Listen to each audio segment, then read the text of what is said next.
స్వయంభూ విగ్రహం మన రామగుండం ప్రాంతంలో ఉండడం మన రామగుండం ప్రాంతం వ్యక్తులందరూ అదృష్టం.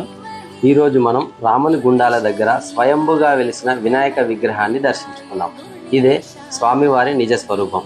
విఘ్నతలు పొందే వినాయకుడు మన రాముని గుండాల దగ్గర వెలవడం మన అదృష్టం. మొన్న కురిసిన భారీ వర్షాల కారణంగా ఈ విగ్రహం బయటపడింది. ఈ స్వామివారి బరువు దాదాపు 15 నుండి 20 టన్నులు ఉంటుంది. ఈ విగ్రహం కొన్ని వందల ఏళ్ల నాటిదిగా గుర్తించారు. ఇలాంటి భారీ విగ్రహం మన చుట్టుపక్కల ఏ జిల్లాలో లేదు. ఇక్కడ ప్రతి బుధవారం పొద్దున 6:30 గంటలకు అభిషేకం జరుగుతుంది. మీరు తప్పకుండా దర్శనం చేసుకుంటారని కోరుకుంటూ, మీ కోరిక నెరవేరాలని, అలాగే ఈ దేవాలయం ఇంకా డెవలప్ కావాలని కోరుకుంటున్నాం. జై బోలో గణేష్ మహారాజ్కి జై. మన రామగుండం ప్రాంతంలో శ్రీ గణపతి విగ్రహం, స్వయంభూ విగ్రహం దొరకడం జరిగింది. అయితే రాముని పాదాల దగ్గర వర్షపాతం వల్ల కొన్ని సంవత్సరాల కింద వర్షపాతం వల్ల గుట్టలో నుంచి పగిలి బయటకు రావడం విగ్రహం బయట రావడం జరిగింది. ఇలాంటి విగ్రహం మన 3 జిల్లాలో 4 జిల్లాలో ఇంత పెద్ద భారీ విగ్రహం ఎక్కడ లేదు.